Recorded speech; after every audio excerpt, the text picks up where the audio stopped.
আসসালামু আলাইকুম রহমতুল্লাহ। প্রিয় শিক্ষার্থীরা, আশা করি সবাই ভালো আছো। আলহামদুলিল্লাহ, আমি ভালো আছি। তোমাদের সকলকে স্বাগত জানাচ্ছি উইজডম ম্যান চ্যানেলের আরেকটি নতুন ভিডিওতে।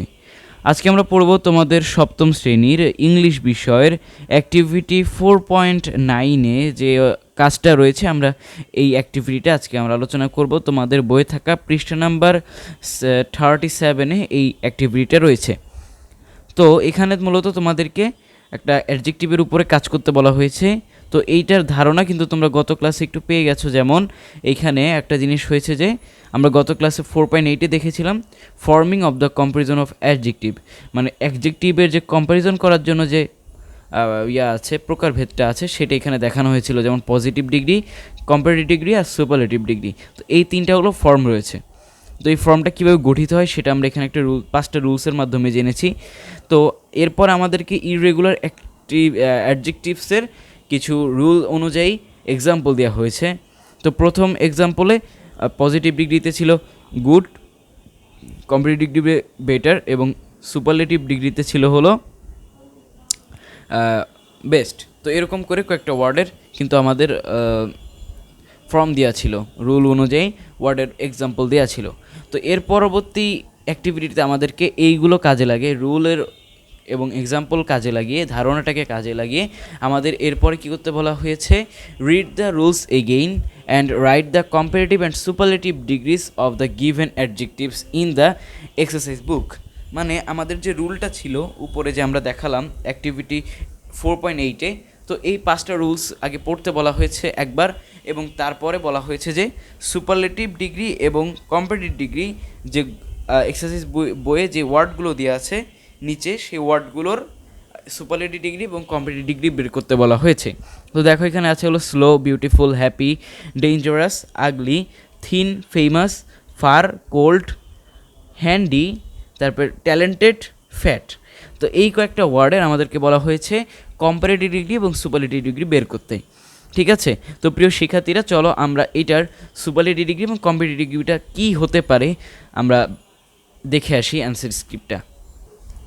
তো প্রিয় শিক্ষার্থীরা, আমরা অ্যান্সার স্ক্রিপ্টে চলে এসেছি। এটা হলো আমাদের গিভেন অ্যাডজেক্টিভের রো, এরপরে হলো কম্পারেটিভ ডিগ্রির এবং এরপরটা হলো সুপারলেটিভ ডিগ্রির রো। তো দেখো এখানে গিভেন অ্যাডজেক্টিভসের মধ্যে প্রথম ওয়ার্ডটা ছিল হলো স্লো।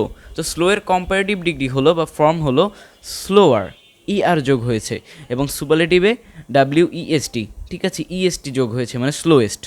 এরপরে বিউটিফুল, এখানে একটু ব্যতিক্রম, মোর বিউটিফুল আর মোস্ট বিউটিফুল। এখানে কিন্তু মূল শব্দে কোনো পরিবর্তন হবে না, শুধুমাত্র এটার আগে মোর এবং মোস্ট বসবে। এরপর happy, happier, happiest, dangerous, more dangerous, most dangerous, ugly, uglier, ugliest, thin, thinner, thinnest, famous, more famous, most famous, far, farther, farthest. এরপরে cold, colder, coldest, handy, handier, handiest, talented, more talented, most talented, fat, fatter, fattest. তো এইখানে হলো কিছু আমরা word দেখলাম, বেশিরভাগ ওয়ার্ডেই comparative ডিগ্রিতে ফর্মের মধ্যে আমরা দেখেছি মূল শব্দের সাথে আর যোগ হয়েছে, আর ওয়াইয়ের ক্ষেত্রে ওয়াইয়ের স্থলে আই বসে আর যোগ হয়েছে। ঠিক আছে, আর সুপারলেটিভ ডিগ্রি সাধারণত দেখলাম আমরা EST যোগ হয়েছে, আর ওয়াইয়ের জায়গায় IEST হয়েছে। ঠিক আছে, এটাই আমরা কিন্তু দেখলাম। কিন্তু বাকি যেগুলো, মানে যে more beautiful, more dangerous, more famous, আর হলো মোর ট্যালেন্টেড, তো এগুলো কেন হলো এরকম আর যোগ হলো না কেন? কারণ হলো যে ওয়ার্ডগুলোতে, মানে মূল ওয়ার্ডটার মধ্যে যেটা কিনা ডাবল সিলেবল বিশিষ্ট ওয়ার্ডগুলো হবে, যেগুলো কিনা একাধিক সিলেবল হবে, যেমন এখানে দেখো BEAU, BEAUTIFUL, ফুল, বিউটিফুল, এখানে ট্রাই সিলেবল টাইপের। তো এই কারণে যখন একটা সিলেবলের বাদে একাধিক সিলেবল চলে আসবে, তখনই সেটার কম্পারেটিভ এবং সুপারলেটিভ ডিগ্রিতে ফর্মে যায় মোর এবং মোস্ট যোগ হবে। তখন এই বিউটিফুল বা মূল ওয়ার্ডটার সাথে কখনো ER বা EST যোগ হবে না। এই জিনিসটা খেয়াল রাখলেই তোমরা কিন্তু সহজেই যে কোনো ওয়ার্ডের এই কম্পারেটিভ এবং সুপারলেটিভ ডিগ্রির ফর্মটা লিখতে পারবা। ঠিক আছে, তো প্রিয় শিক্ষার্থীরা, আমরা দেখে নিলাম আমাদের অ্যাক্টিভিটি 4.9-এ যে কাজটা ছিল, এই যে নিচে ওয়ার্ডগুলো ছিল, এই ওয়ার্ডগুলোর সুপারলেটিভ এবং কম্পারেটিভ ডিগ্রিগুলো আমাদেরকে লিখতে বলা হয়েছে খুঁজে বের করে। তো আমরা এটা অ্যান্সার স্ক্রিপ্টটা দেখে আসলাম। তো এর পরবর্তী অ্যাক্টিভিটিটা হলো 4.10। তো এইখানে আবিডস ফ্যামিলি নামে একটা অনুচ্ছেদ দেওয়া হয়েছে, ঠিক আছে, এবং আমাদেরকে ওইটা আগে একটা ছবি দেওয়া আছে, যে দেখো আবিডস ফ্যামিলির আউটডোর, ঠিক আছে, এরপরে হলো এটার ইনডোর, ঠিক আছে। তো এরপরে আমাদেরকে বলা হয়েছে যে, তো প্রিয় শিক্ষার্থীরা এরপরে আমাদেরকে বলা হয়েছে যে কাজটা, যে তারপরে আমাদের এরপরে যে একটা ডেসক্রাইব করা হয়েছে, ডেসক্রিপশন দেওয়া হয়েছে যে আবিরের পরিবার সম্পর্কে যে একটা অনুচ্ছেদ লেখা হয়েছে, সেইটার মাঝখানে বিভিন্ন ফিলিং দ্য গ্যাপস আছে। আমরা যদি যাই এই চিত্রর পরে, দেখো আবিরস ফ্যামিলি নামে একটা ফিলিং দ্য গ্যাপস আছে। তো এই গ্যাপসটার মধ্যে যে ওয়ার্ডগুলো আছে সেগুলোর প্রপার ফর্মটা, মানে অ্যাডজেক্টিভের প্রপার ফর্মটা ব্যবহার করতে বলা হয়েছে, ঠিক আছে। তো প্রিয় শিক্ষার্থীরা এখানে বেশ কিছু কাজ রয়েছে।